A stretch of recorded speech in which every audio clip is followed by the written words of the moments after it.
केन्द्रापड़ा विधानसभा ticket पाई BJP रे चली मानस मंथन। बीजेडी कांग्रेस प्रार्थी घोषणा कर सारी बेले बीजेपी कहीं प्रार्थी घोषणा एते डेरी करुछि ता साधारण चर्चार बेस खोराक जोगाई दउछि। केन्द्रापड़ा निर्वाचन क्षेत्र में तीनोटी प्रमुख राजनीतिक दल निज निजर लोकसभा प्रार्थी घोषणा कर सारी बेले पाखापाखि विधानसभा प्रार्थी घोषणा कर सारी किंतु भारतीय जनता पार्टी पक्षर केन्द्रापड़ा विधानसभा आसन पर प्रार्थी चयन में एपर्यंत मानस मंथन कार्य शेष होना। दल में बेस लड़ुआ लड़ुआ प्रार्थी थिबा बेले निकटरे बिजु जनता दल तथा डीआरडीए अध्यक्षा श्रीमती गीतांजलि सेठी बीजेपी में मिशिछंती। शुणिबाकु मिलुछि से विधायक आशायी प्रार्थी भाव दलमुआ होई आसिछंती।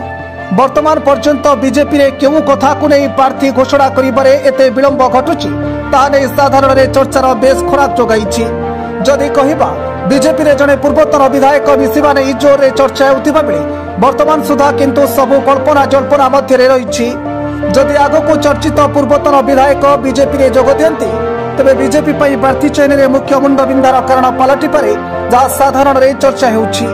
Kendrapara bureau report, Odisha news 24।